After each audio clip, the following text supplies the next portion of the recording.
Let's come together with the character that we are so proud of about who we are, which is we are an optimistic people. We are an optimistic people. Americans, by character, are people who have dreams. Yeah. Yeah, we do. We do. We have dreams. And had you been elected, we would have had a nightmare. Real bad one.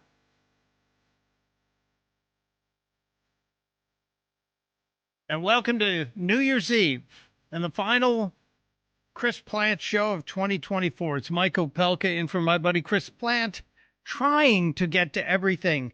There are just so many memorable moments from the past year that we're going to try and shoehorn them all in, as well as your calls to discuss your favorite moments, your topics du jour.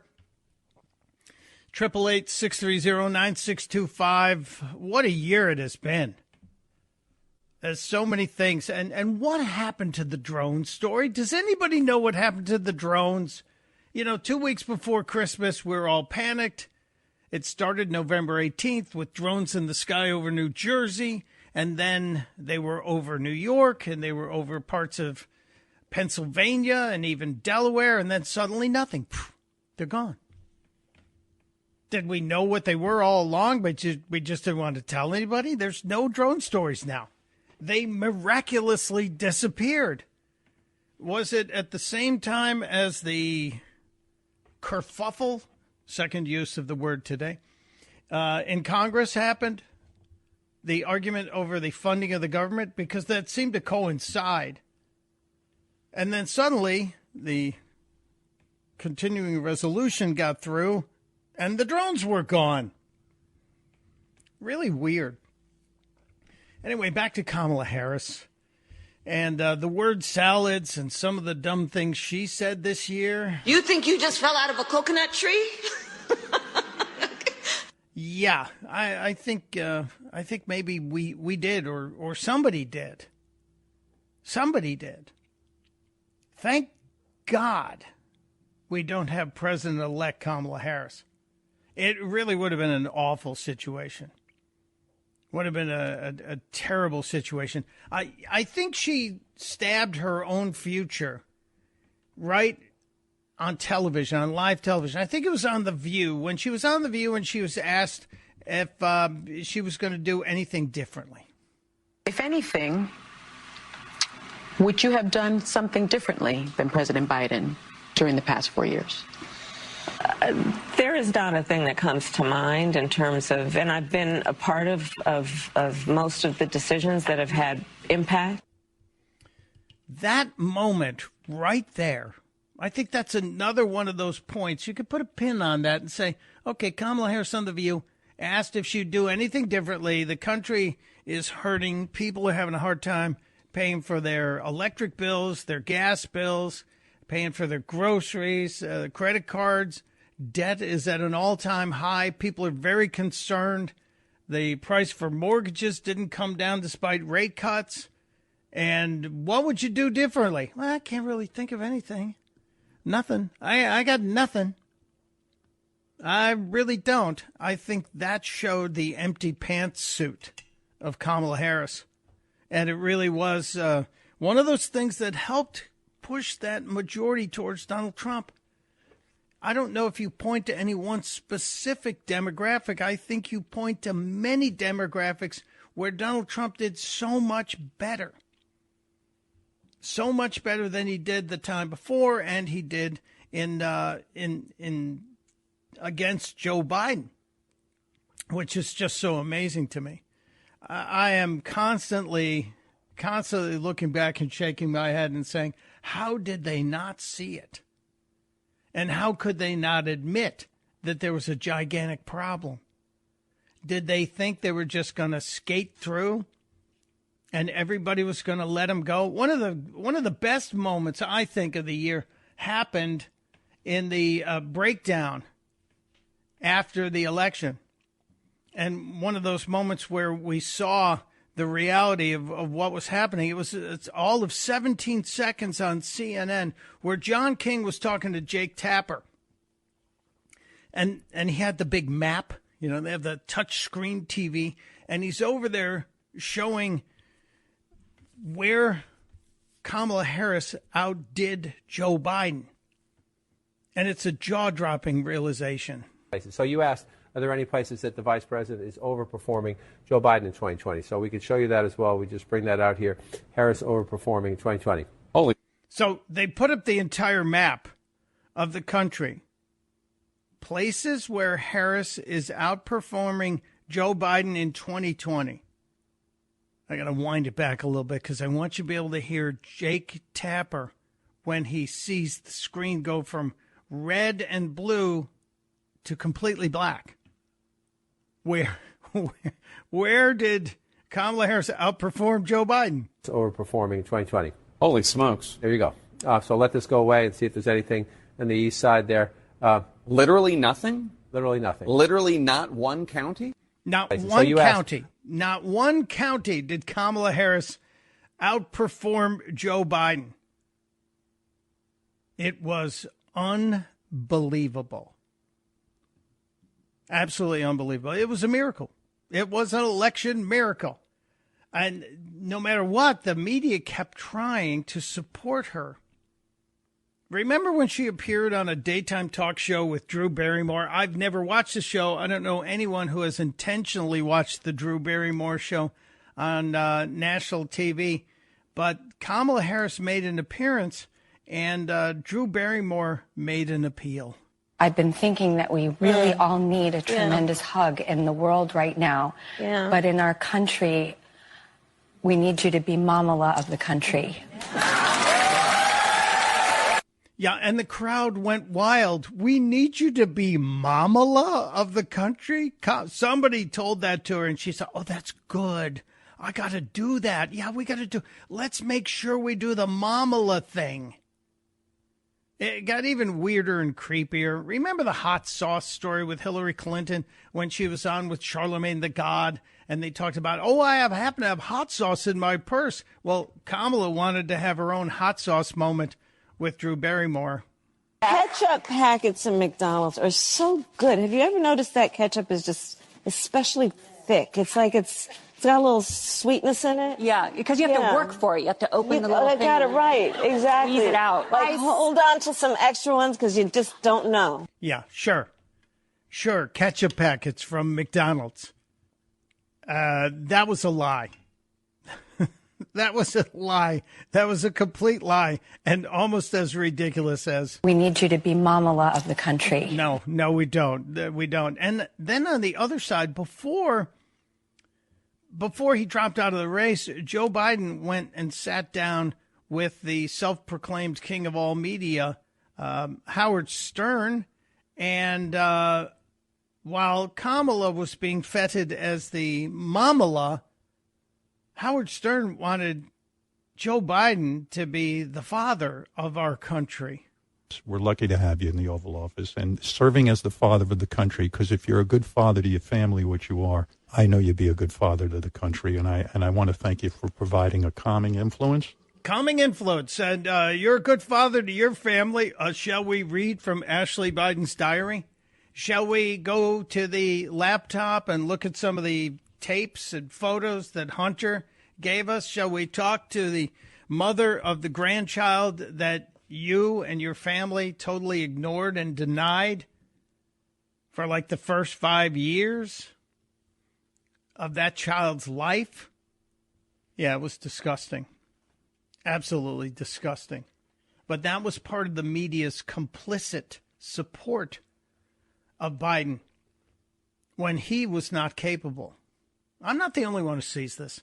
Let's go to the phones. Let's check in with Michael in Gainesville, Virginia. Hello, Michael. Welcome to the Chris Plant Show. Good morning, Mr. Opelka. Welcome to the last day of the year. Thank you. I'm looking forward to next year, too, though. I don't know if you watched Joe Biden down there in St. Croix, U.S. Virgin Islands, when he finally got up to the podium. He sounded terrible. He couldn't catch his breath. He tried to cough 3 times and failed twice. He's in terrible shape for a guy that's been on vacation for 40% of his presidency and most of December. It just was awful to see him look like he must have been chased up to the podium. I mean, he was literally out of breath. It was weird. Yeah, he's not healthy, and I think we've not been told the whole story, and that's a shame. And look, if you're not healthy enough to do the job, there's no shame in saying, hey, I can't do this anymore. In fact, most people would consider it the honorable and proper thing to do is to step aside and let someone who was capable or could be capable to do the job. And the Democrats missed that on several occasions. They had many opportunities over the past year or three to say, this guy can't do it, and we're going to have a primary. But they didn't. The people that were telling us that we were going to destroy democracy did it themselves right in front of us. And then, so who are you going to believe, us or your lying eyes?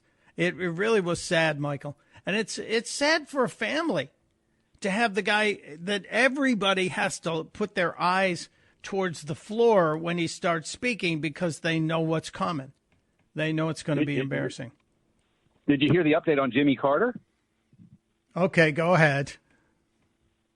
They did a PCR test on Jimmy Carter. They found that he actually died from house cat flu. House cat? Stop this. Hey, what's the punchline here, Michael? The Simpsons episode about a pandemic. Very. See, The Simpsons has been right so many times in predicting what was going to happen in this country. It's like 28 or 29 times. And there's so many episodes. I can't keep up with all of it. That's very funny. Now I'm going to have to go back and look it up. But thank you. That's very good. Appreciate it. Let's go to Brad in Key West, Florida. Hello, Brad. You have a theory on what I was saying about the drones? Well, I've had a theory about why the drones were there. And Chris even touched on it, how it's weird it started right after the elections. And if you look at the fact that we all know Democrats do not like Trump, Democrats do not want Trump to become president, and they did nothing about the drones. They didn't even shoot one down to see what it's all about, and they let them fly all over the place.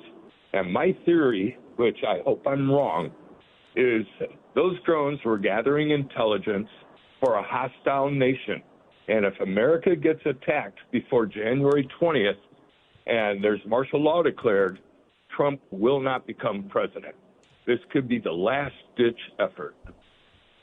Well, that's an interesting speculation on this, and I don't want to call it a conspiracy theory. I do believe the drones were real because a lot of people were telling us, oh, no, that's a commercial airline. No, there were too many of them up there to be planes that were flying in and out of Newark, New Jersey, or Philadelphia. That just wasn't real. But I do think we haven't been told the whole story. My tendency to believe the possibility that this was a testing of a new defense system, because that area right there by what used to be called Fort Dix, is known for weapons testing. So I kind of think maybe it was us, but we didn't want to tell anybody because we didn't want to tip our hands. I'm just throwing that out there. It could be real. It could be not. I hope you're wrong, Michael. I know the Democrats, a few of the Democrats like Jamie Raskin and others are still talking about trying to do some kind of 14th Amendment shenanigans to prevent Donald Trump. But I think the biggest threat to getting through to January 20th is making sure that the House has a speaker and is operating going forward.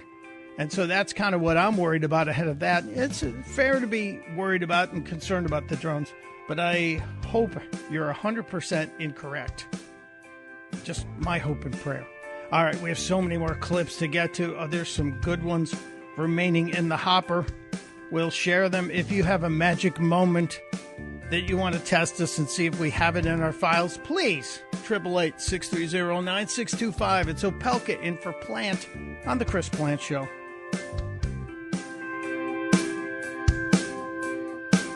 Chris here with a list of things that none of us should trust. The Washington Post, the New York Times, anything on CNN. Here's a list of things that I do trust. The Washington Times. Support real journalism for just $1 a week at washingtontimes.com/Chris. We called him Uncle Bozy. he was shot down. He was an Army Air Corps. He flew single-engine planes, reconnaissance flights over New Guinea. He got shot down in an area where there were a lot of cannibals in New Guinea at the time. They never recovered his body, but the government went back when I went down there, and they checked and found parts of the plane and the like. Yeah, that was one of the more just bizarro moments of 2024. Joe Biden talking about his Uncle Bosie and maybe eaten by cannibals over New Guinea. Now, it's funny, but it's also tragic, isn't it? It's Mike Opelka in for Chris Plant on the Chris Plant Show. We're looking back at 2024 and the Uncle Bosie story. Just absolutely mondo bizarro. Never had a president of the United States who was also still at that point the presidential candidate talking about a family member who was killed while serving in the military and then eaten by cannibals. And none of that part, the cannibal part, didn't appear to be true. But Corinne Jean-Pierre, Cringe, as she is like to be called on this show, is also trying to explain the Uncle Bosie story after it happened. Look, I'll just, and I think we shared this with some of you, so I'm just going to kind of repeat. Look, you saw the president. He was incredibly proud of his uncle's service in uniform. You saw him at the War Memorial. It was incredibly emotional and important to him. You saw him respond to all of you when asked about the moment yesterday. And his uncle, who lost his life when the military aircraft he was on crashed in the Pacific after taking off near New Guinea. The president highlighted his uncle's story as he made the case for honoring our sacred commitment to equip those we send to war and to take care of them and their families when they come home. And as he reiterated that the last thing American veterans are suckers or losers, and he wanted to make that clear. He wanted to make the story. I mean, look, I don't have anything beyond about what I just laid out, but it was a really proud moment. Yeah, proud moment, but the cannibal thing was a little weird, and she tried to get in the suckers and loser fake story as well, which Biden kept repeating. It has been debunked, but they kept trying to deflect by bringing up things that have been debunked. Yeah, Uncle Bosie, the cannibalism, that was one of the things that I did not have on my list of ridiculous things that could happen in 2024. And I sure hope it's not going to happen again in 2025. Very bizarre. Very, very bizarre. Do I have time to get this call in? Patrick in Chicago, listening on the great WLS. Hello, Patrick. I don't know how much time I have, but you've got whatever's left. Michael, you do a great job. I appreciate everything you do.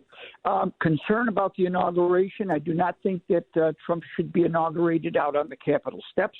I think it should be done inside the rotunda with some jumbotrons outside, and then he can come outside and say something, because I don't trust anything the left wants to do or has intentions of doing, and it's a big concern. I've been worried about it. I was worried when Trump went to France. We'll talk about this, Patrick. Thank you for your concerns and for listening. It's Opelka in for Plant on the Chris Plant Show.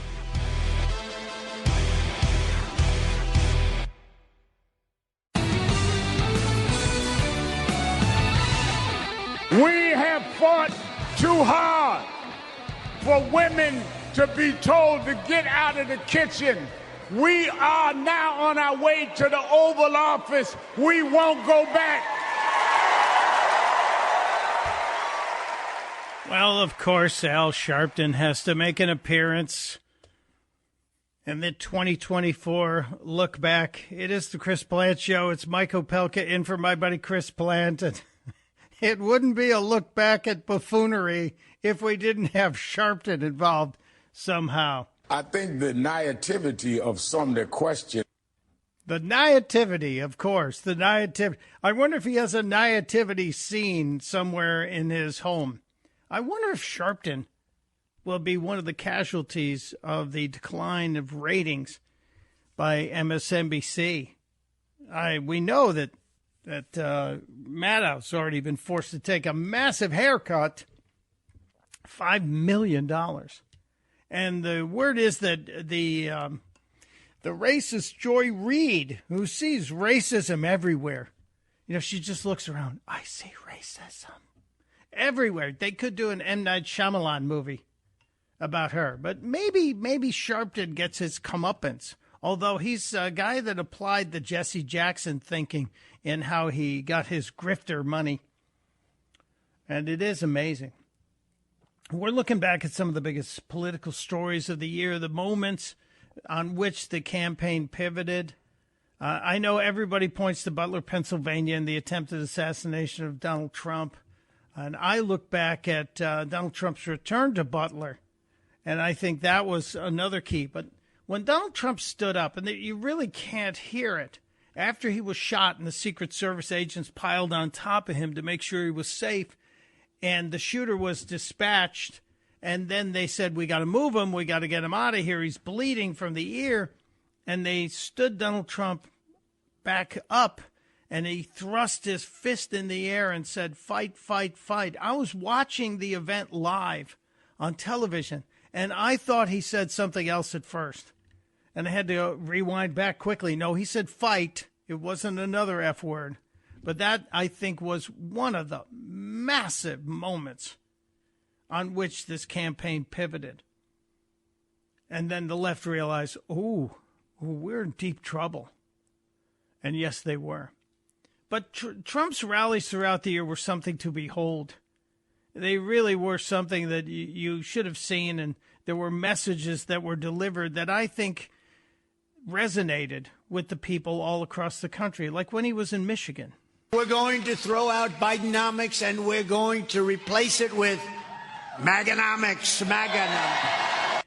The left was trying to paint Donald Trump as an extremist and his followers as extremists. They kept saying these MAGA Republicans. And what did Donald Trump do? He flipped the script, as they say. He owned the terminology that they tried to slap on him, talking about these MAGA Republicans. And then Trump says, well, we're fine with it. We're good with it. Absolutely good with it.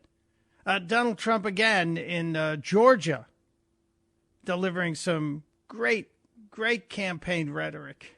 Joe Biden should not be shouting angrily at America. America should be shouting angrily at Joe Biden. Yeah, the people got it. They appreciated it. And we should be saying, Crooked Joe, you're fired. Get out of here. You're fired. You're incompetent. You're incompetent. Get out of here. You're destroying our nation. The Trump rallies were certainly something to witness, and they were a critical part of this campaign. And I think basically every campaign that Donald Trump has held, the rallies were something that no other candidate could recreate. Biden couldn't do it because he couldn't draw the crowds. Kamala couldn't do it because she couldn't draw the crowds. No other candidate was capable of doing the rallies the way Donald Trump did them and turned them into events. They weren't just political rallies, they were events. And those events drove the campaign. And that, again, another one of the reasons why Donald Trump was victorious this year. You also have to point to the left and how crazy they were. I go back to a member of the House for just a couple more moments, Cori Bush, one of the people who was standing in front of the Capitol, constantly waiting for cameras to show up so she could say things that were just hideous. I wanted to say stupid, but my mother would be very angry if I called her stupid. She's just hideous. I'm going to make sure I have security because I know I have had attempts on my life and I have too much work to do. There are too many people that need help right now for me to allow that. So if I end up spending $200,000, if I spend $10 more on it, you know what? I get to be here to do the work. So suck it up, and defunding the police has to happen. We need to defund the police and put that money into social safety net. So Cori Bush, who got voted out, the voters spoke. People did not like the idea of somebody who was getting paid $174,000 a year Also spending $200,000 plus on personal security. And there were questions as to whether or not the person securing her was known to her as well. Talk about a grifter. Really great. Great stuff. All these memories from 2024. If you have a favorite memory, I'd love to hear it as well. I have a couple more here. I want to point out the media. We spent considerable time yesterday showing you how biased the media was, how they covered up Joe Biden's cognitive decline, everything about the mainstream media, and how they were in the tank for Biden. But they also were in the tank for taking God out of America. And I saw this in a playoff game, post-game interview last January. C.J. Stroud, NFL quarterback C.J. Stroud, was a rookie last year, and he had just had an incredible game for the Houston Texans. And after the game, the sideline reporter came running up, NBC sideline reporter came running up to talk to C.J. Stroud, and this little moment happened. Your first NFL season and a record-setting performance for you. What does this moment mean? First and foremost, I just want to give all glory and praise to my Lord and Savior, Jesus Christ. I mean, it's been amazing being in this city for as short as I've been, but the love that I've got, I've really just been doing it for Houston, man. People back home, I'm blessed enough to be in the position I am and blessed enough to be playing at a high level right now, and we got to just keep it going, but I'm super blessed. So a young man who's been successful in the sporting world, right after the game, the reporter comes up on network television, was live, and asked the question, how do you feel after this great moment? And he gave all glory to God. He took a moment and professed his faith. Well, later, when NBC ran the interview in the post-game show, that 25 seconds suddenly changed, and it was a touch shorter. You want to guess what was missing? CJ, your first playoff game in your first NFL season and a record-setting performance for you. What does this moment mean? I mean, it's been amazing being in this city for as short as I've been, but the love that I've got, I've really just been doing it for Houston, man. People back home, I'm blessed enough to be in the position I am and blessed enough to be playing at a high level right now, and we got to just keep it going, but I'm super blessed. They took it out, and that's what aired on all the halftime reports and other games. There's a conscious effort to remove faith on the network television. It really is absolutely insulting to me. And it should be insulting to you. All right, the phones are lighting up again, and we only have a little more time here, so let's get to a couple more calls. Art in Leesburg, Virginia. Hello, Art. Welcome to the Chris Plant Show. Thank you for taking my call, and I would just like to comment that I think Joe Biden's biggest gift to Jimmy Carter was that now Biden is the worst president in history, not Jimmy Carter. That's true. I mentioned this yesterday. Jimmy Carter gave 100 years of life to this world, and 4 years of it he was president. And they were 4 years that didn't have a whole lot of highlights, and a lot of us remember it as the worst president in my lifetime until Joe Biden came along.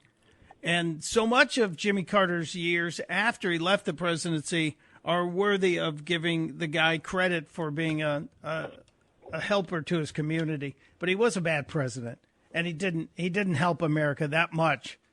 So he did give Joe Biden one final gift. You're right, Art, that Joe Biden now owns that title. They can't share it anymore. That's a good thing. Thank you, Art. Happy New Year to you and yours. I have been speculating out loud that the drone story was weird in the fact that it just suddenly disappeared. And a few of you have called in to give thoughts or ideas on this. John is calling the Chris Plant Show from Tucson, Arizona. Hello, John. Welcome to the program. Thank you. I appreciate you taking my call, and I apologize for calling so late in the show. And also, I wanted to say Happy New Year and a safe one. Thank you. And to you and yours as well. I have some knowledge, pretty good knowledge of the development in the drone industry. And from a I'll just say from a defense industry contractor, large contractor. But just quickly, that technology has gone way back, in the 50s, when you had trying to develop remote control airplanes, things like that. But as you look at the progression, it got more silent. But specifically, the technology, micro technology and nanotechnology has driven it a lot because of weight, reductions in weight, significant. And also the technology in IMUs, which are inertial measurement devices, which help guidance, the missiles, everything, gotten so much better and so small, lightweight, drove a lot of it. But there were products that were produced by major defense contractors that were using network-centric type connectivity in like war zones, things like that. In other words, you'd have a UAV that could connect to another UAV for communications purposes. And the second thing that happened was technology changed dramatically when it could penetrate and decipher what was going on inside, like a mountain, let's say, or a huge building or whatever, externally. And that was a big development. Now you have the technology. You were, I would say, spot on in what you've been saying. And you look at it today, and the connectivity and the AI, AI loosely, but they're able to have different missions. And if you ever saw the movie about that, where they attacked the president while he was boating, and I forgot the name of it, but it's been in recent years, you're looking at a predecessor of what we're looking at now. And technology, all the things you mentioned, guidance, the independence of the drones, the lightweight, which is going to go to a phase 2, phase 3 with heavier weights, carrying people if they need to. But all that technology has been developing slowly over time, and it's been out there, but nobody ever really connected all that, where that technology was going. And you, like I said, you're right. And the problem I see is technology also, the bad guys get ahead of you because they can, it's called, oh, shoot, I used to work in it. Anyway, they can block the signals, and that will happen again. So your technology is not going to stay that long like it is. It's going to have to evolve more and more and more faster.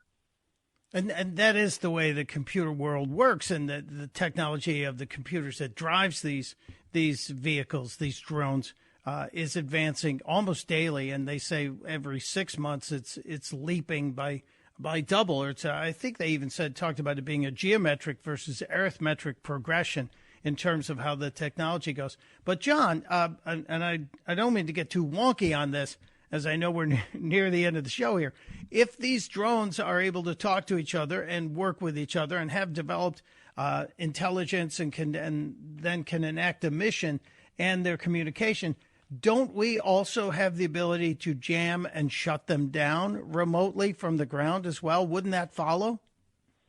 I worked in, I'll just say, anti-jamming technologies, and jamming is always moving sometimes a step or 2 steps faster than the producer of the product can adapt to. Let's just say that. That happened in the Iraqi war, where we didn't have the technology to connect to all the satellites. However, you had a Garmin out in the field. A Garmin could be used to do what the government didn't have the product or the devices. And the bad part of that was those could be compromised very easily, and which has driven another technology which has changed that. And, but it's now being compromised as well. So, it's like you said, it continually gets, with jamming technology, anti-jamming. Sometimes the jamming is simpler because analog is harder to jam. Okay? However, when you move from analog to digital, digital can be jammed easier. Well, this is a super nerdy topic, but it's also an important one. And I do think we're on the right side of the story on the drone issue. And we'll find out, I guess, in the very near future. John, thanks for calling and sharing your knowledge with us. I have to step aside and take a break. When we come back, we'll see if there's any golden moment that we have to make sure we get to as we wrap up 2024. It's Mike Opelka for Chris Plant on The Chris Plant Show.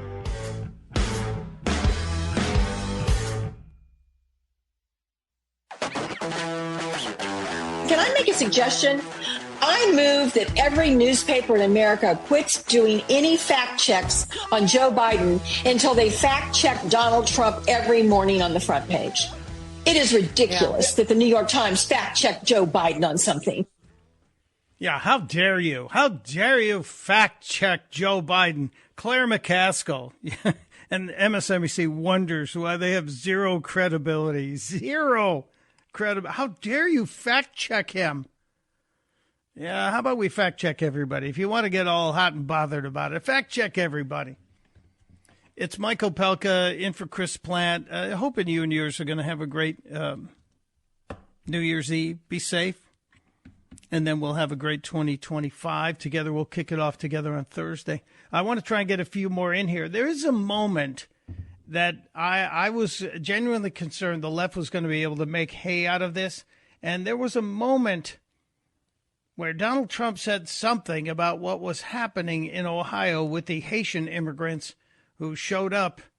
Well, the Biden administration flew them in. And Donald Trump said this.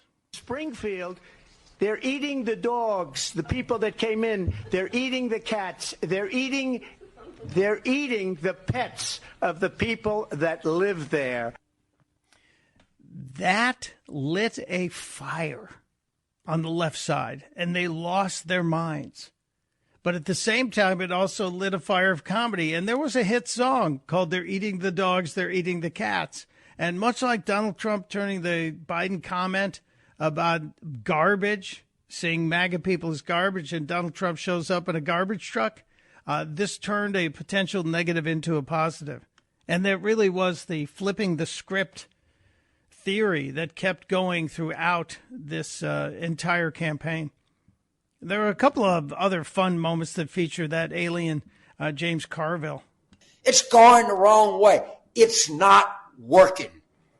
Everything that we're throwing is spaghetti at a wall, and none of it is sticking, me included. I don't want to see you stuck to the wall, James. Your poll numbers are not good, and you're old. Get over it. Yeah, get over it, James.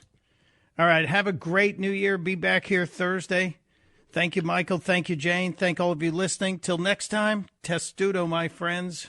Testudo.